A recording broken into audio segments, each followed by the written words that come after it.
तो क्या हालचाल मेरे प्यारे बच्चों, आप सभी का स्वागत है आपके अपने YouTube चैनल चॉक बोर्ड पे। मैं शगुन आपकी केमिस्ट्री मेंटर आज लेके आई हूँ क्लास 11th का some basic concept of chemistry का पार्ट 5।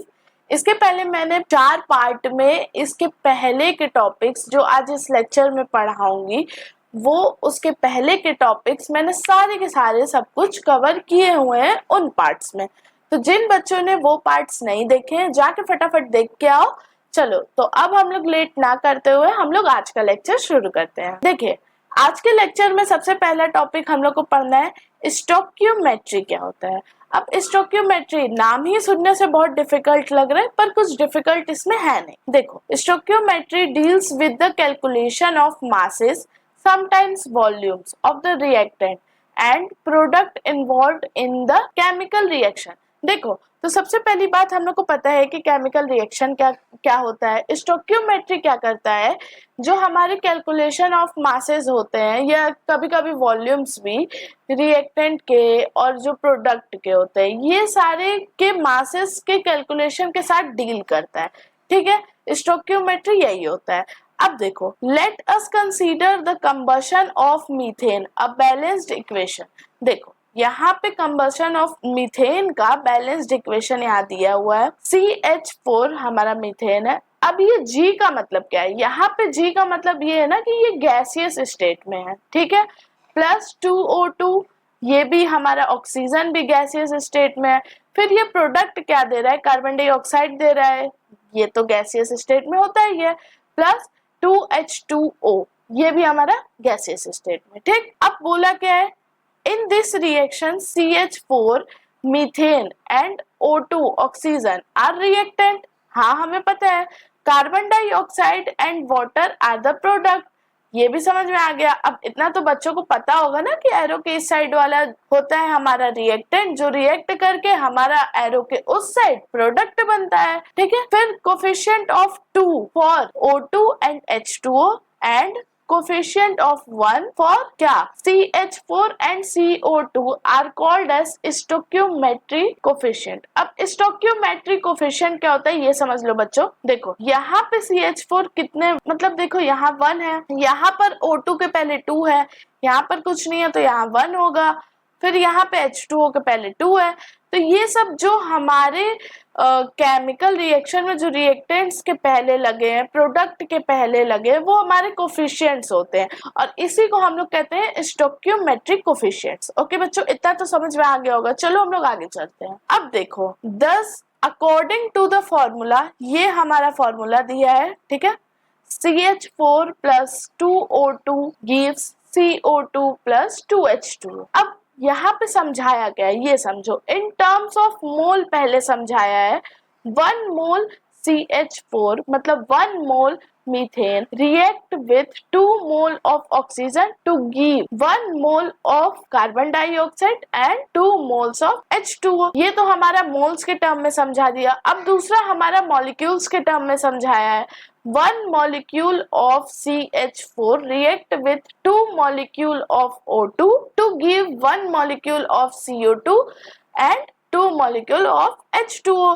ये देखो अब कुछ बच्चे कहेंगे मैम ये तो बहुत बेसिक है, ये तो हमें भी पता है, लेकिन ये छोटी छोटी चीजें ही आपको पता करके चलनी है। ये देखो चैप्टर का नाम ही है some basic concepts of chemistry, तो इसमें बेसिक चीजें ही बताएंगे बट फिर भी समझ के चलना है ताकि सब कुछ आगे जाके क्लियर रहे। ठीक है, अब थर्ड क्या है, ग्राम्स के टर्म में बताया है। 16 gram of CH4 react with 2 into 32। अब यहाँ पे 2 into 32 क्यों बोला है और यहाँ पे 16 कैसे? देखो कार्बन का एटॉमिक मास क्या होता है 12। ठीक है, और H का एटॉमिक मास मतलब हाइड्रोजन का एटॉमिक मास क्या होता है 1 और इसके साथ 4 है तो 1 into 4 कर दो, ये आ जाएगा हमारा 16। इसीलिए यहाँ पे क्या कितना ग्राम दिया है 16 ग्राम ऑफ CH4। अब 2O2 का देखो यहाँ 2 तो ऑलरेडी है, ठीक 2 ग्राम तो ऑलरेडी है। अब इनटू ऑक्सीजन का एटॉमिक मास कितना होता है 16, लेकिन यहाँ O2 है तो मतलब 2। अब 2 से उसको मल्टीप्लाई कर दो 32, 2 into 32 कर दो कितना आ जाएगा 64 grams of oxygen. Okay, to give 44। वैसे ही CO2 का आप लोग निकाल लेना तो वो 44 आ जाएगा, 44 gram of CO2 and 2 into 18 gram of H2O। ये हमारा ग्राम्स के टर्म में बता दिया, ये हमारा मोल्स के टर्म में इसको समझा दिया, ये हमारा मॉलिक्यूल्स के टर्म में समझा दिया और ये हमारा ग्राम्स के टर्म में समझा दिया। इतना तो क्लियर होगा। चलो हम लोग आगे बढ़ते हैं। तो बच्चों देखो, अब हम लोग को पढ़ना है लिमिटिंग रिएजेंट क्या होता है। जैसे कि हमारे पास कोई भी केमिकल रिएक्शन है, मान लो, ठीक है, ध्यान से समझ रहे हैं, हम लोग के पास केमिकल रिएक्शन है, हमारे पास 2 रिएक्टेंट है, फिर प्रोडक्ट में हमारा प्रोडक्ट फॉर्म हो रहा है। अब 2 रिएक्टेंट में से एक रिएक्टेंट मान लो हमें चाह रहा था 20 ग्राम, बट हमारे पास सिर्फ है कितना, 18 ग्राम्स। ओके, तो जब प्रोडक्ट बनाएगा ना, तो जब हमारे पास रिएक्टेंट ही खत्म हो जाएगा, 20 ग्राम चाह रहा था कंप्लीट प्रोडक्ट बनने के लिए, लेकिन हम लोग को उतना मिला नहीं, बस 18 ग्राम्स मिला रिएक्टेंट में, ठीक। तो वो प्रोडक्ट भी क्या होगा, प्रोडक्ट बनना रुक जाएगा। जब हमारे पास रिएक्टेंट का सारा सामान खत्म हो जाएगा, मतलब रिएक्टेंट खत्म हो जाएगा, तो प्रोडक्ट कैसे ही आगे फॉर्म होगा, वो रुक जाएगा। अब कुछ बच्चों को ये ना समझ में आया तो मैं एक एग्जांपल देती हूँ। मान लो आपका बर्थडे है, आपने हलवाई रखा है, बहुत अच्छे से सेलिब्रेट कर रहे हो, हलवाई रखा है और उसको 40 लोगों का खाना बनाने का ऑर्डर दे दिया है, बट आपने इनवाइट कितनों को कर लिया है, 60 लोगों को इनवाइट कर लिया है। अब हलवाई जब खाना बनाने जाएगा तो वो 60 लोगों का खाना कैसे बना पाएगा, आपने तो 40 लोगों के ही खाने का सामान दिया है, उसे जो जो देना था प्रोवाइड किया है, और जितने भी अनाज पानी थे सब 40 लोगों के हिसाब से दिया है, बट वो 60 लोगों का आप कैसे बनाएगा। अब वो 20 लोग तो नहीं खा पाएंगे ना, जाहिर सी बात है। वैसे यहाँ पे भी है, रिएक्टेंट हमारा जब कम पड़ जाता है तो प्रोडक्ट हमारा फॉर्म होना रुक जाता है, ठीक है। तो जो प्रोडक्ट हमारा फॉर्म होना रुक जाता है, जहां पे रुक जाता है उसी को कहते हैं लिमिटिंग रिएजेंट। अब देखो यहाँ पे लिखा क्या है, एक बार थ्योरी भी पढ़ लेते हैं। In chemical reactions reactant react to give product. हाँ, रिएक्टेंट्स रिएक्ट करते हैं तभी हम लोग को प्रोडक्ट मिलता है। In some reactions one reactant में प्रेजेंट इन मोर अमाउंट। हाँ, एक रिएक्टेंट ज्यादा अमाउंट में प्रेजेंट है then the amount required by the reaction, ठीक है। रिएक्शन में उतने अमाउंट से ज्यादा वो प्रेजेंट है, जितना अमाउंट हमें चाहिए था उससे ज्यादा प्रेजेंट है। The reactant which present in the least amount gets, मतलब जो दूसरा रिएक्टेंट है वो कम अमाउंट में प्रेजेंट है, ठीक है। तो अब जो कम अमाउंट में प्रेजेंट है उसको देखो, कंज्यूम्ड आफ्टर सम टाइम, तो ठीक है वो यूज हो जाएगा सम टाइम्स के बाद, फिर no further reaction take place whatever may be the amount of other reactant। अब दूसरे जो रिएक्टेंट है जो ज्यादा प्रेजेंट है, हमें उससे मतलब ही नहीं है, जो दूसरा हमें जो अदर रिएक्टेंट था वो हम लोग को जितना चाह रहा था वो तो उससे कम था, तो क्या होगा, हमारा प्रोडक्ट बनना बंद हो जाएगा, रिएक्शन होना बंद हो जाएगा, राइट। तो यहाँ पे दूसरे पॉइंट में वही लिखा है, hence the reactant which gets consumed first limits the amount of product formed and is therefore called the limiting reagent। तो वो क्या करेगा, प्रोडक्ट पे लिमिट लगा देगा कि बस बस भैया अब तुम इतना ही बन सकते हो, इससे ज्यादा नहीं बन सकते हो क्योंकि रिएक्टेंट ही खत्म, राइट। बस यही कहता है हमारा लिमिटिंग रिएजेंट। चलो आगे बढ़ते हैं। तो बच्चों देखो, अब हम लोग के पास आता है रिएक्शंस इन सॉल्यूशन, इसको समझ लेते हैं। हम लोग जब भी रियल लाइफ में रिएक्शंस कराते हैं तो वो हमेशा सॉल्यूशन में कराते हैं। आप जब लेबोरेटरीज में जाओगे, अपने स्कूल के केमिस्ट्री लैब में जाओगे, वहां पे आपको जब भी रिएक्शन कराया जाएगा वो किसी सॉल्यूशन में कराया जाएगा। अब सॉल्यूशन होता क्या है, सबसे पहले ये समझ लो, सॉल्यूशन हमारे 2 चीजों से मिलकर बना होता है, एक तो सॉल्यूट, दूसरा सॉल्वेंट। सॉल्यूट जो होता है हमेशा लेस अमाउंट में प्रेजेंट होता है और सॉल्यूट मोर अमाउंट में प्रेजेंट होता है, ठीक है। वो दोनों मिलके क्या बनाते हैं, सॉल्यूशन।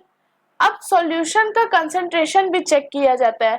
मान लो अगर सॉल्यूट ज्यादा है सॉल्वेंट से, ठीक है, क्या सॉल्यूट ज्यादा है अगर सॉल्वेंट से, तो वो कंसंट्रेटेड सॉल्यूशन कहलाएगा, ठीक है। अब अगर सॉल्वेंट ज्यादा है सॉल्यूट से, क्या सॉल्वेंट ज्यादा है सॉल्यूट से, तो वो हमारा डाइल्यूटेड सॉल्यूशन कहलाएगा। अच्छा, अब इतना नहीं समझ में आया मैम, तो हम इजी वे में बताते हैं। मान लो हमारे पास वाटर है, ये चीनी है, ठीक है। चीनी मैंने 1 चम्मच डाला, देखो यहाँ पे सॉल्यूट क्या हुआ, मैंने क्या बोला, जो चीज लेस अमाउंट में प्रेजेंट होता है, तो चीनी हमारा क्या हो गया, सॉल्यूट, और ज्यादा से ज्यादा अमाउंट में क्या प्रेजेंट है, वाटर, तो वो हमारा क्या हो गया, सॉल्वेंट।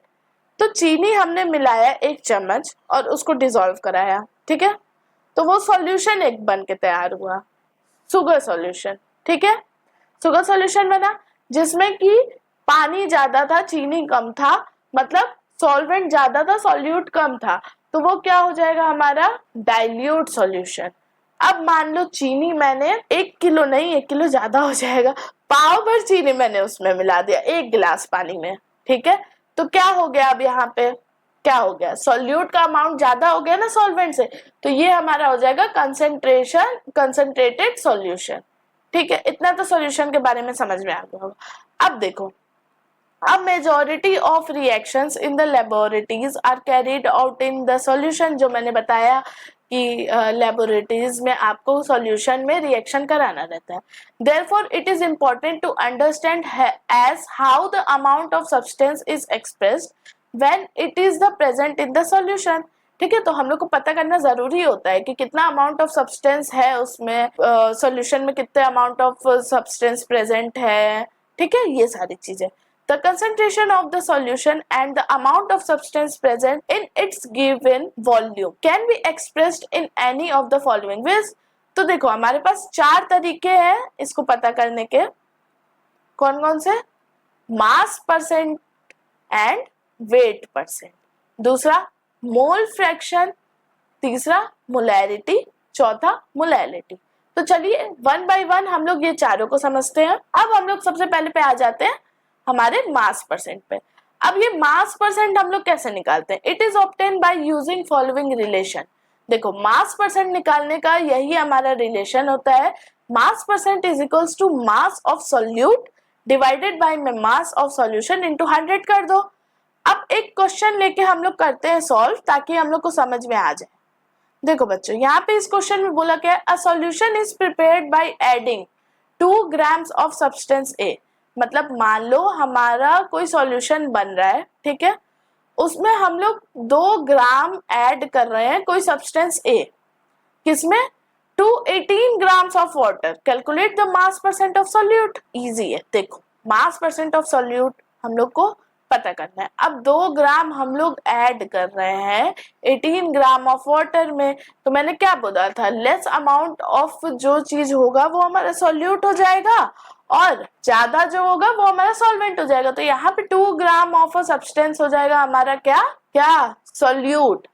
तो देख मेन बात तो ये आता है कि ma'am solution, mass of solution क्या होगा, जब 2 ग्राम 18 ग्राम ऑफ वाटर में ऐड कर दोगे तो मास ऑफ सॉल्यूशन हमारा निकलेगा, देखो 18 प्लस 2 कर दो, क्या आ जाएगा 20 ग्राम।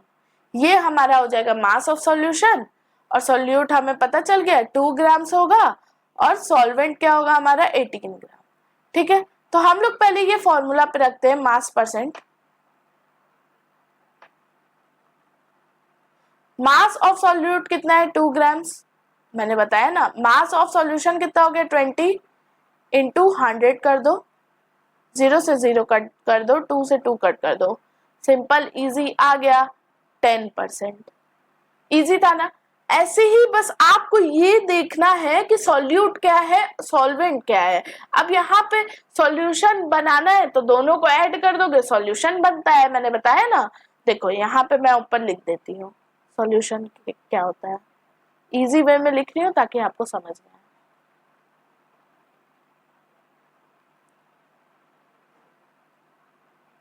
ठीक है, solute plus solvent is equals to solution. I hope आपको मास परसेंट अच्छे से समझ में आ गया होगा। हम लोग आगे चलते हैं। अब हम लोग आता है मोल फ्रैक्शन। मोल फ्रैक्शन है कुछ नहीं बच्चों, it is the ratio of number of moles to the total number of moles. देखो यहाँ पे मैं लिख रही हूँ सिंपल, एक लाइन में डेफिनेशन मैंने लिख दिया। अब यहाँ नीचे जो लिखा है अब हम लोग पढ़ते हैं।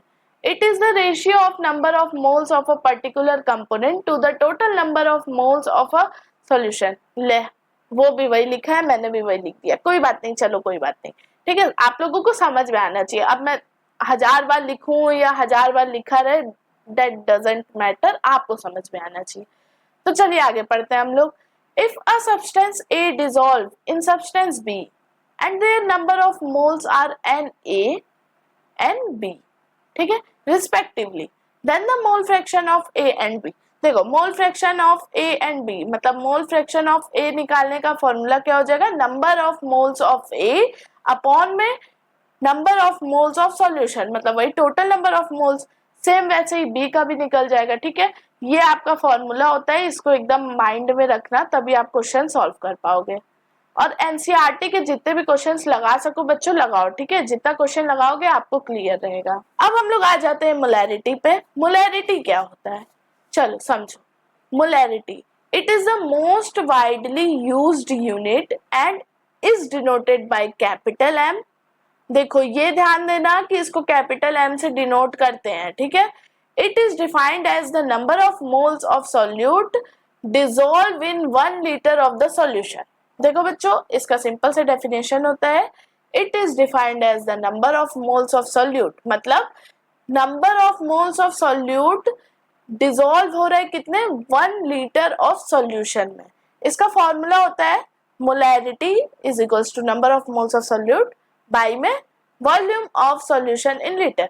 मैंने यहाँ एक क्वेश्चन लिया है, calculate the molarity of NaOH in the solution prepared by dissolving its 4 gram in enough water to form 250 ml of the solution। तो चलिए फटाफट इसको सॉल्व करते हैं। नेक्स्ट पेज पे सॉल्यूशन भी है इसका, एनसीईआरटी का ही क्वेश्चन है बच्चों। देखो सॉल्यूशन में क्या दिया है, सिंस मोलैरिटी कैपिटल एम से डिनोट होगा, ध्यान देना मोलैरिटी कैपिटल एम से डिनोट होता है, क्योंकि आगे जो हम लोग पढ़ने वाले हैं मोलैरिटी वो स्मॉल एम से डिनोट होता है, इसलिए ध्यान देना। ठीक है, number of moles of solute volume of solution in litre, ये आपका लिख दिया फॉर्मूला। अब mass of NaOH divided by molar mass of NaOH, यहाँ पे क्या किया है, नंबर ऑफ मोल्स का फॉर्मूला लिखा है और जो हम लोग को क्वेश्चन में गिवन दिया है वो लिखा है। अब इसको क्या किया है, सॉल्व कर दिया है। सॉल्व करके हमारा आंसर आ जा रहा है 0.4 m। मोल इनवर्स मतलब वही मोलैरिटी हमारा आ जाएगा। ठीक है, इजी था, इसको भी जब आप सॉल्व करोगे तो बहुत इजी था, आराम से करना, सब कुछ आ जाएगा। ठीक है, अब नेक्स्ट हम लोग, ये हमारा आखिरी है फोर्थ, मोलैरिटी। क्या, मोलैरिटी।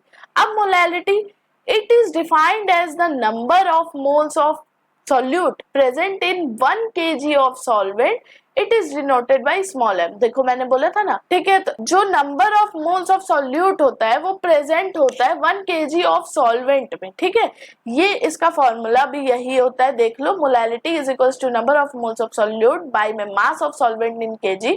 फॉर्मूला सबका ध्यान देना बच्चा, बहुत काम देगा।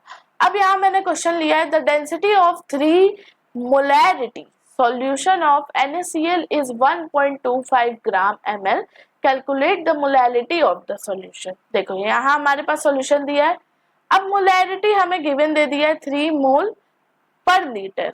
अब mass of NaCl in 1 litre solution, उसको आप सॉल्व करके निकाल लो, 3 इंटू 58.5।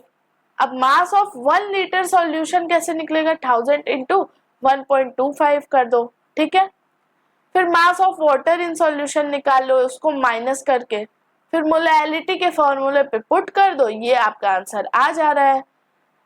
ठीक है बच्चों, तो इसी के साथ हमारा ये चैप्टर एंड होता है। फर्स्ट चैप्टर हमने कंप्लीट कर लिया है। ज्यादा से ज्यादा क्वेश्चन आप एनसीईआरटी में देखो दिया रहता है, आपके एनसीईआरटी जितना लगाओगे आपके उतना ही प्रैक्टिस होगा। और स्कूल वाले जो टेस्ट पेपर और एग्जाम वगैरह में क्वेश्चंस देते हैं वो ज्यादातर एनसीईआरटी के बीच से देते हैं और एनसीईआरटी के एक्सरसाइजेस में जो क्वेश्चन होते हैं। वैसे भी हमारे केमिस्ट्री के बुक में बहुत सारे क्वेश्चंस दिए हैं, तो आप सारे के सारे क्वेश्चन सॉल्व करो, एकदम पक्का मैं गारंटी दे रही हूँ आपका केमिस्ट्री बहुत तेज हो जाएगा। ठीक है बच्चों, तो आज के लिए बस इतना ही। आपका फर्स्ट चैप्टर मैंने कंप्लीट करा दिया। हाँ थोड़ा लेंदी था ये चैप्टर, 5 पार्ट्स में मैंने कवर कराया, बट जरूरी था क्योंकि बेसिक ही आपका यही था।